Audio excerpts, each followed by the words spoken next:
কি বলে? Hey guys, it's Shounak. সুন্দর একটা ভিডিওতে তোমাদের সবাইকে সুস্বাগতম। সো যাই হোক গাইস, আজকের ভিডিওটা কি নিয়ে হতে চলে তোমরা থাম্বনেল টেলার টাইটেল সব কিছু থেকে তো বুঝে গেছো।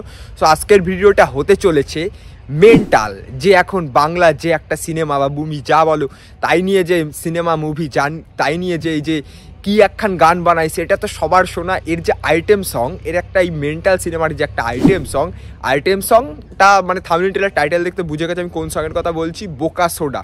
সো গাইস, আজকে এই বোকা সোডা মানে এই গানের একটু চুলচেরা বিশ্লেষণ করব আর একটু ধনেপাতা দিয়ে বাটার চেষ্টা করবো। চলো বেশি না বকে ভাট ভিডিও শুরু করি, লেটস গেট স্টার্ট। কোথাও দেখেছি নায়িকা একা থাকতে না পেরে একা তোলার এগেনস্টে আওয়াজ তুলেছে। পুরুষতান্ত্রিক সমাজে কোথাও আবার দেখছি মদ খেতে খেতে চাট শেষ হয়ে যাওয়ার ফলে মানে শসা কেটে বিট নুন দিয়ে দেওয়ার কথা বলছে। এবার বাংলা গানের স্বর্ণ মুকুটের পরে নতুন একটা পলক যুক্ত হয়েছে।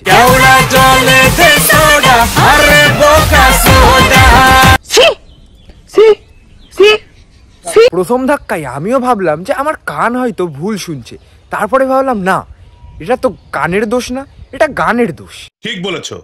এই গানটা তো প্রথমে আমি শুনি নাই, অনেকে শুনছে। এই গানটা তো শুনে আমার ভূমিকম্পের কথা মনে পড়ে গেল, কারণ দুটোই বিপর্যয়।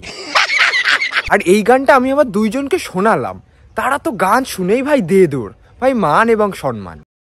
এখানে বোকা অর্থাৎ প্রাণী আর সোডা অর্থাৎ একটা পদার্থ। সো এখানে বোকা প্লাস সোডা এর দুই মিশ্রণকে নিয়ে কি বোঝাতে চাইছে ভাই, এটা তো আমি বুঝলাম না। ঠিক বলেছেন, আপনার বুদ্ধি ভালো। আবার তোমরা যদি অন্য কোনো মানে অর্থে মানে করতে চাও, যেরকম বোকা মানে থাকার বললাম না, তোমরা তো ভাই লেজেন্ড, তোমরা তো জানোই। এই বোকা অর্থাৎ মানে যারা একটু কম বোঝে তারা একটু বোকা হিসেবে বলা হয় বাংলা ভাষায়। আর দোচা মানে একটু কথাটা উল্টে নাও, তোমরা তো লেজেন্ড ভাই, বুঝে যাবে। দোচা অর্থাৎ বোকা দোচা, এই সমাস করলে কি হয়, বোকাকে দোচে যে। ভাই তোমরা তো ভাই লেজেন্ড। এই অর্থটাও হয়েছে কিনা আমি ঠিক বুঝলাম না ভাই। গানের আসল মানেটা কি ভাই? আজকাল ভোজপুরি সঙ্গকে আমরা অনেক খারাপ ভাবে দেখি, আর এখন দেখছি না ভাই বাংলা সঙ্গ ভাই পিছিয়ে নেই, বাংলা সঙ্গ ভাই টেক্কা দিচ্ছে, ভোজপুরি সঙ্গেও টেক্কা দিয়েই দেবে। বোকা সোডা ভাই আলাদাই লেভেলের। অ্যাটলিস্ট সভ্য সমাজ তো মাথা থেকে এই বোকা সোডা মানে বা বোকা মানে এই অর্থ তো বের করতে পারবে না। ঠিক বলেছো। এই সিনেমার নাম আর গান মানে এই সিনেমার নামটা মেন্টাল হলেও গান আর গানের লিরিক্স একটু জেন্টাল হতে পারতো, সেই গানের লিরিক্সও ঠিক মেন্টালেরই মতো।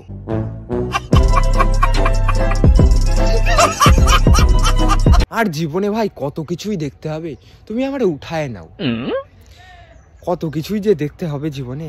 এ আল্লাহ, আমাকে তুমি উঠায় নাও।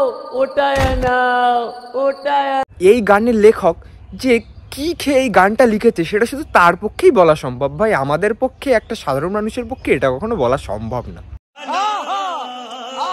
আমরা সবাই জানি সোডা থেকেই গ্যাজা বেরোয়, এইবার লেখকের হয়তো গ্যাজা খাওয়ার পরেই তার মুখ থেকে এই লিরিক্সটা বেরিয়েছে, তাছাড়া একটা সাধারণ মানুষের তো এরকম লিরিক্স বেরোতে পারে না মুখ থেকে। না না, হবে বলছি না, হতে পারে। এই গান শোনার পর আমার একটা জিনিসই বলতে ইচ্ছা করছে, যে এই বোকা সোডা এই লিরিক্সটা শোনার পরে আমার বলতে ইচ্ছা করছে এর থেকে ভাই রোদ্দুর রয়েরটা এর থেকে অতি গুণ ভালো, এর থেকে অনেক ভালো রোদ্দুর রয়েরটা। কারণ রোদ্দুর রয়ের এই বোকা মানে এর ভিতরে একটু তাও সুর আছে ভাই, আর বোকা সোডা এর ভিতরে কি আছে? ঠিক বলেছো। একটা জিনিস তোমরা দেখবে যে ভালো কোনো গান যদি আসে বাংলাতে, অডিয়েন্স কিন্তু ভালোভাবে সেই সব গানকে নেয় না, ভালোভাবে সেই সব গান দেখে না। আর যদি কোনো এই বোকা সোডার মতো গান, তাহলে দেখো সেই সব গানের ভিউজটা তোমরা দেখে নিতে পারো কেমনভাবে বাড়ছে। সো মানে বাংলায় ভাষায় যে ভালো কিছু করার জন্য যতই অডিয়েন্সকে খাওয়ানো হোক না কেন, ভালো কিছু দেওয়ার চেষ্টা হোক, ভাই বাংলা অডিয়েন্স এসব খাবে না। যত খারাপ কিছু গান আসবে সেই সবই খাবে বাংলায়। কি বলবো ভাই, আর কিছু বলার নেই গাইস। তোমাদের কি মনে হয় একটু কমেন্ট সেকশনে জানিও, কারণ তোমাদের জন্য কমেন্ট সেকশনটা আমি ফাঁকা রেখেছি। সো গাইস এই গানটা নিয়ে আর আমার বেশি কিছু বলার নেই। গানটা যার গানের লেখক যে গ্যাজা খেয়ে লিখেছে সেটা তো তোমরা বুঝতেই পারছো। সো আমি আর বেশি কিছু বলবো না, তোমাদের কি মনে হয় কমেন্ট সেকশনে জানিয়ে দেবো, কারণ কমেন্ট সেকশন তোমাদের জন্যই ফাঁকা পড়ে। এক সপ্তাহ পর ভিডিও আসলো, তোমরা একটু ভাইকে একটু বেশি বেশি করে সাপোর্ট করো, কারণ অনেকদিন পর ভিডিও আসলো, ভিডিও ডিসটা জানি একটু ডাউন হবে। সো তার জন্য বেশি বেশি করে ভিডিওটা শেয়ার মারো। আর একটু মানে এই ভিডিওটা একটু ছোট হয়ে গেল, কারণ একটা টপিকে ভিডিও বানিয়েছি। তো বেসিক্যালি তোমাদের ভিডিওটা কেমন লেগেছে সেটা অবশ্যই জানিও। আর তোমাদের সাথে দেখা হচ্ছে কাল সকাল 8টা বা 8টার সময়। আর যদি ভিডিওটা ভালো লাগে অবশ্যই বন্ধুদের কাছে শেয়ার করতে ভুলো না। আর চ্যানেলটা অবশ্যই সাবস্ক্রাইব করো, কারণ 6000 তাড়াতাড়ি করতে হবে। সো আজকের মতো টাটা, তোমাদের সাথে দেখা হচ্ছে কাল দুপুর 2টো বা 2টার সময়। ততক্ষণ নিজের খেয়াল রাখো, সুস্থ করে বাইরের ভিডিও দেখতে থাকো। Tata guys, tata.